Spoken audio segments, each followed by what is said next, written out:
नमस्कार। उत्तर प्रदेश की खबरों में आपका स्वागत है। मैं हूं मनोज मानस। खबरों का रुख करेंगे उससे पहले देख लेते हैं इस वक्त की अहम सुर्खियां। नेक्स्ट जनरेशन जीएसटी पर सीएम योगी बोले, जीएसटी में सुधार से उत्तर प्रदेश का होगा सबसे ज्यादा फायदा।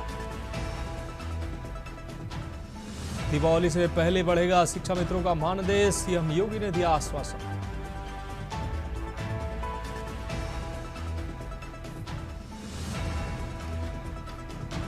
सपा नेता आजम खान को हाई कोर्ट से मिली बड़ी राहत।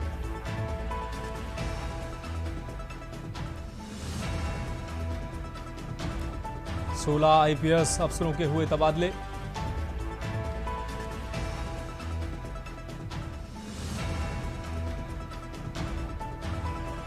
अयोध्या की सड़कों पर चलेगी डबल डेकर बसें।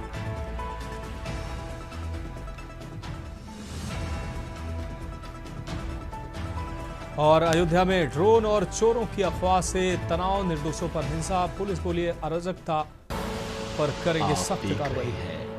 की न्यूज़, खबरों का सारथी।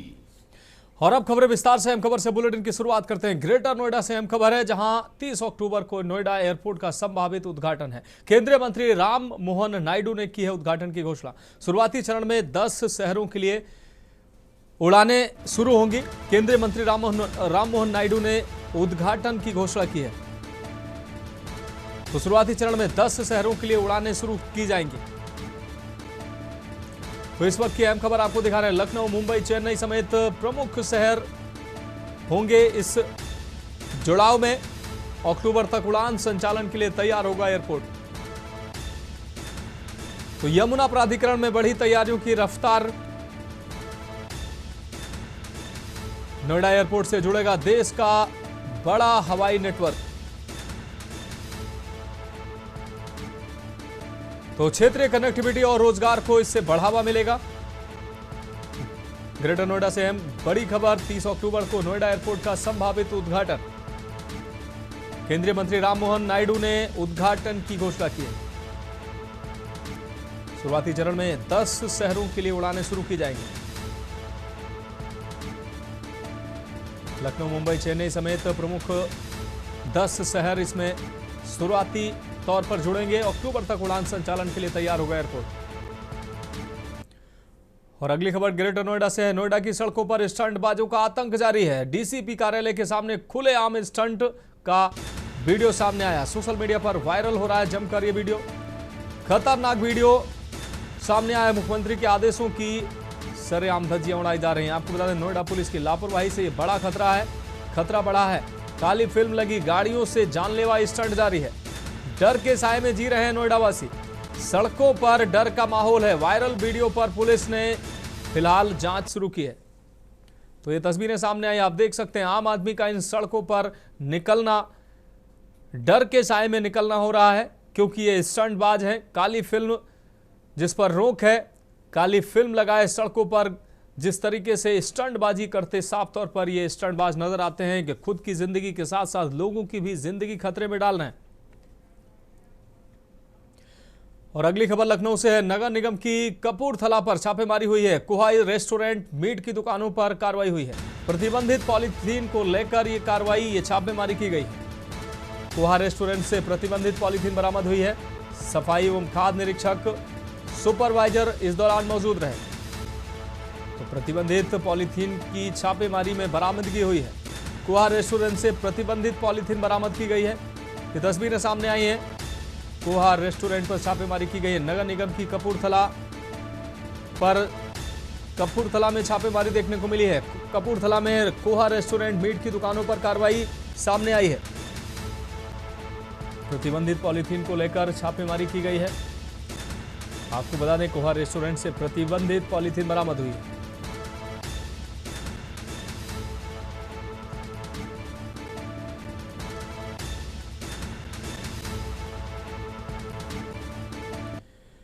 अब बढ़ेंगे अगली खबर की ओर। नोएडा से अगली खबर है, जहां फेज 2 थाना पुलिस के हाथ बड़ी सफलता लगी। आपको बता दें, गुम हुए 101 मोबाइल फोन बरामद किए गए हैं। पुलिस ने सभी फोन उनके असली मालिकों को लौटाए हैं।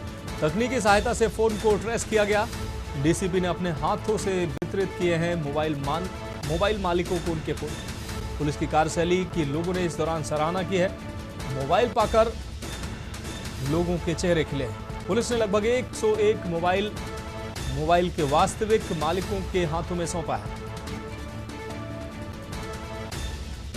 तो पुलिस की कार्यशैली की लोग सराहना कर रहे हैं। खोए हुए मोबाइलों को पाकर लोगों के चेहरे खिले हैं।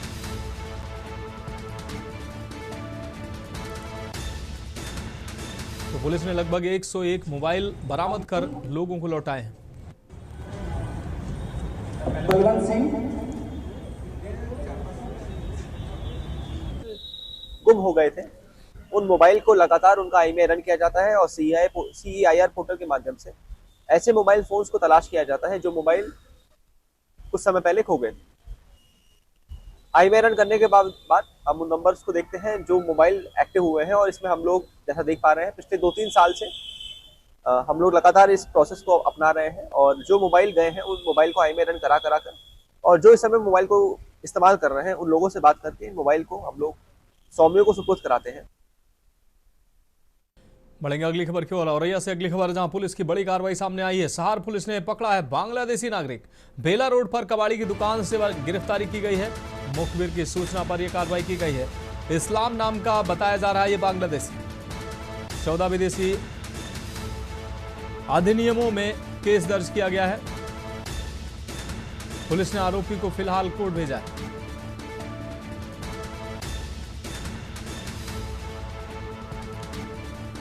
तो मुखबिर की सूचना पर यह कार्रवाई की गई है। इस्लाम नाम का बताया जा रहा है बांग्लादेशी। पुलिस ने इसकी गिरफ्तारी की है। 14 विदेशी अधिनियमों में यह केस दर्ज किया गया है। पुलिस ने आरोपी को फिलहाल न्यायिक हिरासत में भेजा है। अब बढ़ेंगे अगली खबर की ओर। मुख्यमंत्री योगी आदित्यनाथ के जीवन पर आधारित फिल्म अजय कल सिनेमाघरों में रिलीज होगी। फिल्म को लेकर अयोध्या में संतों में विशेष उत्साह देखने को मिल रहा है। संतों ने फिल्म के पोस्टर पर योगी आदित्यनाथ की प्रतीकात्मक तस्वीर को वैदिक मंत्रों के बीच तिलक कर पूजा अर्चना की।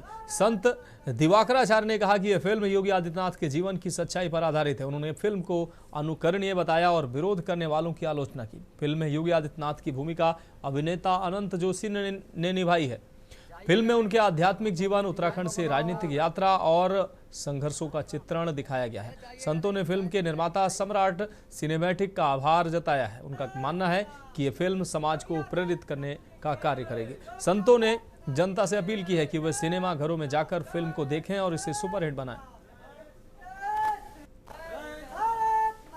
इंस्पायर्ड बाय शांतनु गुप्ता के द्वारा एक ऐसी स्टोरी लिखी गई जो कि इस सूबे के मुखिया योगी आदित्यनाथ पर है। इसको लेकर तमाम जगह पर तमाम विरोध प्रदर्शन किए जा रहे हैं। तमाम तरीके की विरोध की भाषा है वो प्रयोग की जा रही है। ऐसे में अयोध्या के जो संत हैं वो इस पर क्या राय रख रहे हैं, इस जो मूवी है इस पिक्चर के पर क्या राय रख रहे हैं, उनसे ही सीधे जानेंगे। हमारे साथ दिवाकराचार्य जी मौजूद है, हम इन्हीं से जानते हैं। महाराज जी, ये जो मूवी आ रही है अजय द अनटोल्ड स्टोरी, इसके बारे में क्या है, क्या आपका सोचना है, किस तरीके की ये कहानी है? पहले तो ये 19 तारीख को फिल्म रिलीज हो रही है Ajay the untold story of Yogi, जो शांतनु गुप्ता जी की एक लेखनी है कि एक साधु बना मुख्यमंत्री, और उसी लेखनी से इंस्पायर्ड है ये पिक्चर और सम्राट सिनेमैटिक प्रेजेंटेशंस है। तो मैं पहले धन्यवाद देता हूं ऐसे फिल्म बनाने वाले को जो खुलकर हमारे साधु संतों के समर्थन में आए हैं। और चूंकि उत्तर प्रदेश के मुख्यमंत्री माननीय श्री आदित्यनाथ योगी जी महाराज जी के संघर्षों की कहानी इस फिल्म की जुबानी है कि कैसे वो उत्तराखंड की वादियों, उत्तराखंड की पहाड़ियों से निकलकर एक माँ का लाल, एक पिता का सपूत राष्ट्र नैतिकता पर समर्पित हो जाता है, राष्ट्र निर्माण में अपने आप को समर्पित कर देता है, और कैसे उत्तर प्रदेश जैसे बड़े सूबे में अपने आप को मुख्यमंत्री के रूप में स्थापित करते हैं, उत्तर प्रदेश की जनता के सहयोग से, भारत के जनमानस के सहयोग से, और सार्वभौमिक मुख्यमंत्री के रूप में। तो देखिए, ऐसा महाराज जी का कहना था कि जरूरत है ऐसी फिल्मों का सहयोग और समर्थन करने के लिए, जिसको लेकर के अयोध्या के जो संत हैं वो भी मुखर हुए हैं। उन्होंने भी अपनी आवाज उठाई है। कल ये फिल्म बड़े पर्दे पर रिलीज हो रही है और भारी से भारी संख्या में इस फिल्म को देखने के लिए जनता से अपील करते हुए अयोध्या के संत देखे जा रहे हैं। अयोध्या से शिवेंद्र द्विवेदी, के न्यूज इंडिया। बढ़ेंगे अगली खबर की ओर। उत्तर प्रदेश के उप मुख्यमंत्री ब्रजेश पाठक ने बाराबंकी जिला अस्पताल का औचक निरीक्षण किया है और वहां की स्वास्थ्य सेवाओं का जायजा लिया है। इमरजेंसी वार्ड में भर्ती मरीजों से बातचीत के दौरान उन्होंने सफाई व्यवस्था की गंभीर खामियों को लेकर नाराजगी जताई और संबंधित एजेंसी का 1 दिन का भुगतान रोकने का आदेश दिया है। निरीक्षण के दौरान उन्होंने दवा भंडार, पेयजल व्यवस्था और तीमारदारों के बैठने की सुविधाओं का भी जायजा लिया है। साथ ही अस्पताल परिसर में बने मिनी पार्क के सौंदर्यीकरण के निर्देश दिए हैं। उप मुख्यमंत्री ने कहा कि बाह्य रोग विभाग का ओपीडी का भी निरीक्षण किया और मुख्य चिकित्सा अधिकारी एवं मुख्य चिकित्सा अधीक्षक को आवश्यक दिशा निर्देश दिए हैं कि मरीजों को बेहतर सुविधाएं उपलब्ध कराई जाए। सेवा पखवाड़ा माननीय प्रधानमंत्री नरेंद्र मोदी जी के जन्मदिवस से लेकर महात्मा गांधी जी की जयंती तक पूरे देश में, पूरे प्रदेश में सबको साथ लेकर के मनाया जा रहा है। आज उसी अनुक्रम में बाराबंकी जनपद के डिस्ट्रिक्ट हॉस्पिटल का हमने औचक निरीक्षण किया है। रक्तदान शिविर को हमने आज जो रक्तदान शिविर चल रहा था उसमें चलते हुए पाया है। कल लगभग 41 लोगों ने रक्तदान किया था। आज अब तक 6 लोगों ने रक्तदान किया है, 6 ही है ना। और ये रक्तदान का जो कार्यक्रम है सेवा पखवाड़ा का वो लगातार चल रहा है। हम पूरे अपने बाराबंकी जनपद के सभी भाई बहनों से अपील करते हैं कि रक्तदान महादान है। किसी भी व्यक्ति की जिंदगी बचाना हम सबके लिए बहुत ही महत्वपूर्ण है। बढ़ेंगे अगली खबर की ओर। यूपी इंटरनेशनल ट्रेड शो की तैयारियों का जायजा लेने के लिए मुख्यमंत्री योगी आदित्यनाथ कल ग्रेटर नोएडा आएंगे। आपको बता दें, ग्रेटर नोएडा जाएंगे वह प्रधानमंत्री नरेंद्र मोदी के आगमन की तैयारियों की भी समीक्षा करेंगे। आपको बता दें, मुख्यमंत्री Yogi Adityanath India Expo Centre and Mart में एक बैठक कर अधिकारियों से तैयारियों के संबंध में जानकारी लेंगे। प्रधानमंत्री की सुरक्षा के लिए 4000 से अधिक पुलिसकर्मी तैनात किए जाएंगे। प्रधानमंत्री मोदी के आगमन से पहले मुख्यमंत्री 24 सितंबर को एक बार फिर ग्रेटर नोएडा का दौरा करेंगे। प्रशासन इस आयोजन को सफल बनाने के लिए पूरी तरह से जुट गया है। जैसा कि हम विदित हैं कि यूपी इंटरनेशनल ट्रेड शो 25 सितंबर से 29 सितंबर तक इंडियन एक्सपो मार्ट में ग्रेटर नोएडा में प्रस्तावित है। कल माननीय मुख्यमंत्री जी का कार्यक्रम प्रस्तावित है, जो माननीय मुख्यमंत्री जी इस कार्यक्रम की तैयारियों की समीक्षा करने के लिए ग्रेटर नोएडा में उनका कार्यक्रम निर्धारित हुआ है और सुरक्षा व्यवस्था को दृष्टिगत रखते हुए सम्यक बंदोबस्त किए गए हैं। 3 लेयर्ड सिक्योरिटी के बंदोबस्त किए गए हैं। बढ़ेंगे अगली खबर की ओर। सीतापुर में नाबालिग के साथ दुष्कर्म और हत्या के बाद 100 को नदी में फेंकने की जघन्य वारदात में अदालत ने बड़ा फैसला सुनाया है। आपको बता दें, पॉक्सो एक्ट संख्या 14 के विशेष न्यायाधीश भागीरथ वर्मा ने आरोपी युवक नीलू को फांसी की सजा सुनाई। अदालत ने इस मामले को दुर्लभतम से दुर्लभ श्रेणी का अपराध मानते हुए मृत्यु दंड का आदेश दिया है। यह सनसनीखेज घटना जनवरी 2019 की है। इमलिया सुल्तानपुर थाना क्षेत्र की रहने वाली नाबालिग लड़की को उसका रिश्ते का चाचा टॉफी दिलाने के बहाने दुकान पर ले गया था। काफी खोजबीन के बाद किशोरी का शव नदी से बरामद हुआ। जांच में सामने आया कि आरोपी नीलू ने मासूम के साथ दुष्कर्म कर उसकी हत्या कर दी और शव को नदी में फेंक दिया। इस निर्मम कांड ने पूरे क्षेत्र को दहला कर रख दिया। आज आपको मृत्यु दंड की सजा सुनाई गई है, न्यायालय में क्या कहेंगे? आपको अपने किए पे कुछ पछतावा है? पीछे आ गया क्यों नीलू जी, आज आपको जो है मृत्यु दंड की सजा सुनाई गई है, क्या कहेंगे आप? कुछ अपने बढ़ेंगे अगली खबर की ओर। अगली खबर का रुख करेंगे। कन्नौज के पूर्व भाजपा सांसद सुब्रत पाठक ने कांग्रेस नेता राहुल गांधी पर बड़ा हमला बोला है। उन्होंने आरोप लगाया कि राहुल गांधी आतंकवादियों और पाकिस्तान की भाषा बोल रहे हैं। ये विवाद तब शुरू हुआ जब राहुल गांधी ने हाइड्रोजन बम को लेकर टिप्पणी की। आपको बता दें कि इस पर प्रतिक्रिया देते हुए सुब्रत पाठक ने कहा कि बम फोड़ना जैसी भाषा राहुल गांधी के चरित्र को दर्शाती है। उन्होंने ये भी दावा किया कि राहुल गांधी आज तक एक भी तथ्यात्मक बात साबित नहीं कर पाए हैं। सुब्रत पाठक ने अपने बयान में नेपाल, बांग्लादेश, श्रीलंका जैसी घटनाओं का जिक्र करते हुए एक विवादित धमकी दी। उन्होंने कहा कि अगर भारत में ऐसी कोई क्रांति हुई और राहुल गांधी और अखिलेश यादव जैसे नेता देशद्रोही निकले तो राष्ट्रवादी सड़कों पर दौड़ा दौड़ा कर उन लोगों को मारेंगे। उन्होंने ये बात कैमरे पर कही। नेपाल जैसी जब क्रांति आएगी, राहुल गांधी का घर फूंक दिया जाएगा, अखिलेश यादव का घर फूंक दिया जाएगा। आप लिख लीजिए मेरी बात को। इनके सब के ऊपर, राहुल गांधी के ऊपर भ्रष्टाचार के मुकदमे हैं, अखिलेश यादव के ऊपर भ्रष्टाचार के मुकदमे हैं, लालू प्रसाद यादव के ऊपर भ्रष्टाचार के मुकदमे हैं। देश में कोई विपक्ष का ऐसा नेता नहीं है जिसके ऊपर भ्रष्टाचार के मुकदमे ना हो।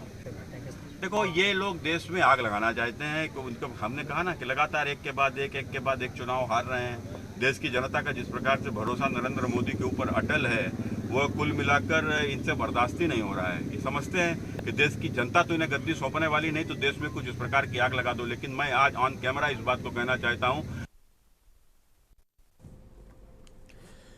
अब बढ़ेंगे अगली खबर की ओर। खबर संभल से है, जहां अवैध रूप से अस्पताल और क्लिनिक संचालित कर लोगों की जिंदगी से खिलवाड़ करने वाले लोगों पर प्रशासन ने अब तक की सबसे बड़ी कार्रवाई की है।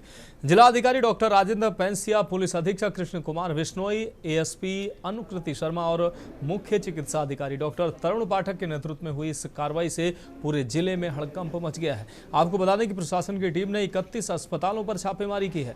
इस दौरान 19 डॉक्टरों के खिलाफ मुकदमा दर्ज किया गया है। जांच में यह भी सामने आया है कि स्वास्थ्य विभाग के ही कुछ कर्मचारी अवैध वसूली कर अस्पतालों को संचालित करवाते थे। इनमें जगतपाल प्रेम सिंह, बबलू गिरी समेत कई लोग प्रमुख रूप से शामिल हैं। इस मामले को लेकर 7 लोगों पर मुकदमा दर्ज कर लिया गया है, जिनमें 4 को गिरफ्तार भी कर जेल भेजा जा चुका है। आज से लगभग 15-16 दिन पहले मैं, कप्तान साहब और सीएमओ साहब हम एक साथ बैठे थे, क्योंकि क्वैक्स के ऊपर लगातार कार्रवाई होने के बाद भी वो बार बार अपने हॉस्पिटल्स खोल रहे थे। इसलिए हमने निर्णय लिया कि जो हमारी एडिशनल एसपी हैं अनुकृति, उनकी लीडरशिप में हम टीम बनाएंगे और एक साथ कार्रवाई करेंगे और उन पर एफआईआर भी दर्ज कराएंगे। और क्योंकि इसके माध्यम से बहुत से दलाल भी एक्टिव थे। जनपद संभल में डीएम राजेंद्र पैंसिया, सीएमओ तरुण पाठक साहब और हम तीनों ने ब्रेनस्टॉर्मिंग करके जनपद में जितने भी क्वैक्स चल रहे हैं, जितने भी अवैध रूप से संचालित अस्पताल या क्लिनिक है, इन सबको बंद कराने के लिए एक प्रॉपर प्लानिंग की थी। उसमें हमारी एडिशनल एसपी अनुकृति शर्मा और उसके साथ में 5 मजिस्ट्रेट्स को लगा के और MOICs की टीम को लगा के कुल 31 ऐसे हॉस्पिटल क्लिनिक जो थे उनको चेक किया गया, जो अवैध पाए गए, इन सबको बंद कराया गया। बढ़ेंगे अगली खबर की ओर। खबर बुलंदशहर से है, जहां थाना खानपुर पुलिस और एसटीएफ गौतम बुद्ध नगर की संयुक्त कार्रवाई में 2019 से वांछित 25,000 रुपए का इनामी सातिर गैंगस्टर देवेश वर्मा को गालिमपुर मोड़ बस स्टैंड के पास से गिरफ्तार किया गया है। आपको बता दें, देवेश वर्मा उर्फ बंटी उर्फ शांतिदीप उर्फ रिंकू कई जिलों में लूट, हत्या और चोरी जैसे संगीन अपराधों में शामिल रहा है। गाजियाबाद और सियाना में गैंगस्टर एक्ट के तहत वांछित था। गिरफ्तारी के दौरान पुलिस ने उसके पास से तमंचा, जिंदा कारतूस, bank passbook, ATM, pan card, RC और ड्राइविंग लाइसेंस बरामद कर वरिष्ठ पुलिस अधीक्षक बुलंदशहर द्वारा घोषित इनामी अपराधी को जेल भेज दिया गया है।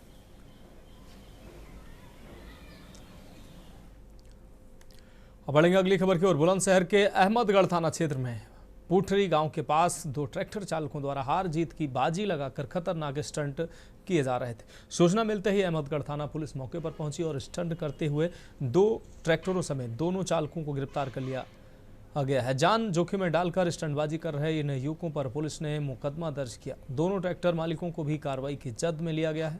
अहमदगढ़ पुलिस की इस कार्रवाई से इलाके में स्टंटबाजों में हड़कंप मच गया। फिलहाल खबरों में वक्त एक अहम ब्रेक का, जल्द हाजिर होंगे। आप देख रहे हैं के न्यूज खबरों का। ब्रेक के बाद उत्तर प्रदेश की खबरों में एक बार फिर से आपका स्वागत है। अब रुक करेंगे अगली अहम खबर का। कानपुर में रामलीला आयोजन से महज 5 दिन पहले शहर के कई रामलीला पार्कों की स्थिति बेहद चिंताजनक बनी हुई है। पनकी, नेहरू नगर, कल्याणपुर, इंदिरा नगर और दक्षिण इलाकों के पार्कों में कीचड़, टूटी बाउंड्री, अधूरी पेंटिंग और सफाई की कमी से आयोजकों की चिंता बढ़ गई है। रामलीला कमेटी के पदाधिकारियों ने नगर निगम और महापौर से अपील की है कि यह राम का काज है और इसमें कोई अड़चन नहीं आनी चाहिए। कई जगहों पर रावण के पुतले बनाने की जगह तक नहीं बची है, जिससे आयोजकों को कोनों में बांस बल्ली रखकर तैयारी करनी पड़ रही है। नगर आयुक्त सुधीर कुमार ने सफाई नायकों को निर्देश देने के साथ साथ सभी पार्कों का सर्वे कर लिया है। उन्होंने आश्वासन दिया है कि दुर्गा पूजा और रामलीला को लेकर सभी तैयारियां पूरी तरह से की जा रही हैं और जल्द ही व्यवस्थाएं दुरुस्त कर ली जाएंगी। देखते होंगे कि गली कूचों में, मुस्लिम क्षेत्रों में जो भी कहीं अगर उनको मंदिर नजर आ जाती,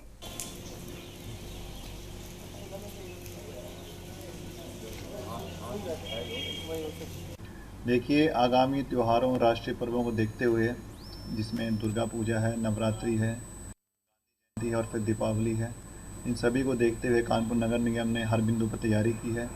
जितने भी हमारे रामलीला के स्थल हैं पार्कों में, उन रंगाई पुताई और मरम्मत का कार्य कराया जा रहा है ऑलरेडी।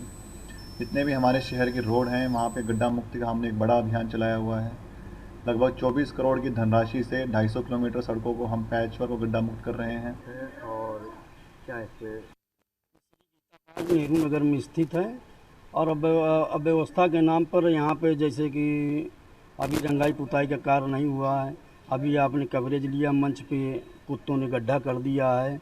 हमारी महापौर जी को हम लोगों ने ज्ञापन दिया, माता जी ने हम लोगों का भरपूर सहयोग किया, अधिकारियों संबंधित अधिकारियों को आदेश दिया, नगर आयुक्त जी को हम लोगों ने ज्ञापन दिया, उन्होंने भी संबंधित अधिकारियों को ज्ञापन दिशा निर्देश दिए कि गीता पार्क का कार्य जितना भी हो जल्द से जल्द कराया जाए।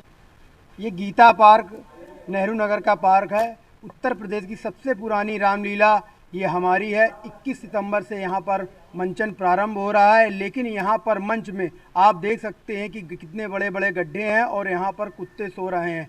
जबकि हमने नगर आयुक्त जी को भी ज्ञापन दिया, लेकिन उसके बावजूद यहाँ पर अभी तक कोई कार्य नहीं हुआ। मंच पे ना ही यहाँ रंगाई पुताई हुई, लेकिन नगर निगम ने हमें सहयोग दिया, सारे काम हो रहे हैं। लेकिन यहाँ पे मंच की रंगाई पुताई और यहाँ जो गड्ढे हैं वो अभी तक नहीं भरे हैं। और 21 सितंबर से हमारे पास रामलीला का मंचन होना है, मात्र 2 दिन शेष बचे हैं।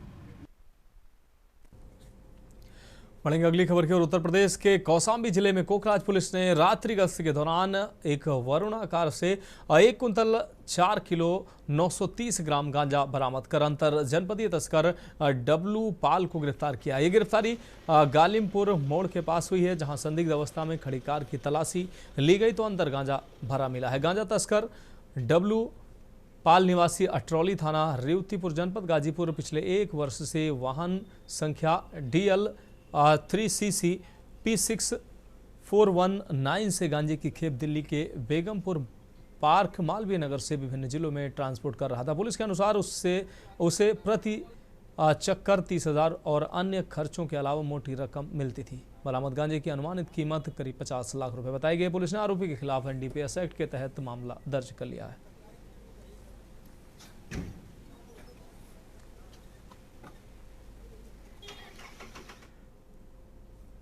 अगली अहम खबर कानपुर से है, जहां बिल्हौर तहसील क्षेत्र से चौंकाने वाला मामला सामने आया। आरोप है कि दीवान निवादा गांव के एक बुजुर्ग को कमलेश नाम के एक व्यक्ति ने तहसील बुलाकर उनकी जमीन धोखे से अपने नाम करा ली, जिसके लिए पीड़ित ने पुलिस से इंसाफ की गुहार लगाई है। उसी गांव में रहने वाले किसान राजेश वर्मा ने बताया कि कमलेश ने गांव के कई लोगों के साथ ऐसी धोखाधड़ी की है। साथ ही किसान ने बताया कि सन 2022 में कमलेश ने मुझसे प्याज खरीदा था, लेकिन अभी तक उसके पैसे नहीं दिए हैं। जब पैसे मांगते हैं तो गाली गलौज करने पर आमादा हो जाते हैं। वहीं पीड़ित का कहना है कि वह न्याय के लिए पुलिस के चक्कर काट रहा है, अभी तक कोई सुनवाई नहीं हुई।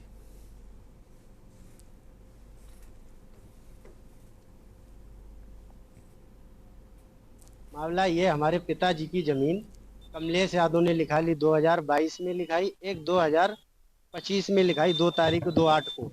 तो 2/8 को जब हमने एक जमानत के लिए खितौनी निकलवाई एक हमारे गांव के आदमी ने, तो उसमें मुझे पता चला 2022 में लिख गई और 22 में फिर मैंने मुआयना कराया 25 का, तो उसमें 1-2 तारीख को फ्रॉड करके जमीन मेरे पिताजी को गवाही के रूप में लिखाई है।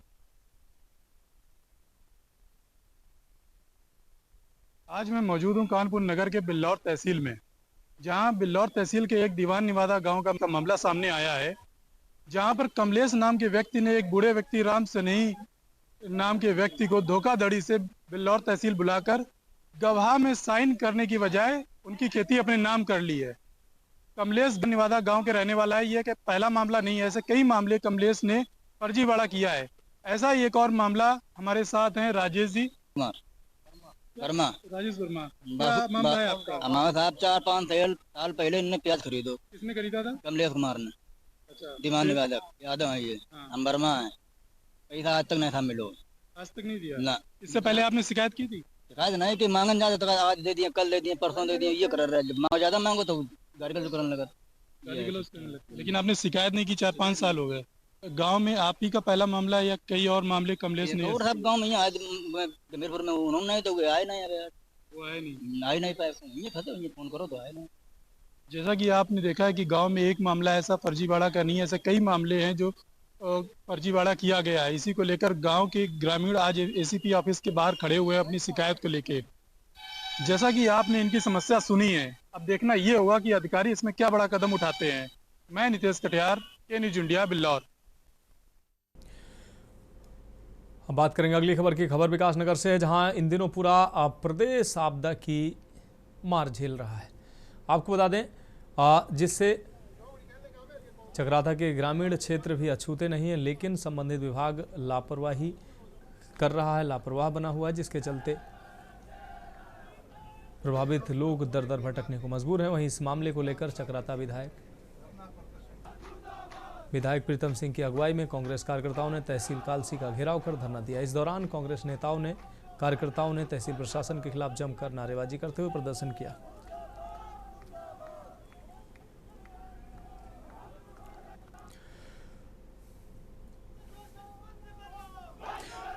फिलहाल उत्तर प्रदेश की खबरों में अभी के लिए मेरे साथ इतना ही। मुझे दीजिए इजाजत और आप देखते रहिए के न्यूज इंडिया।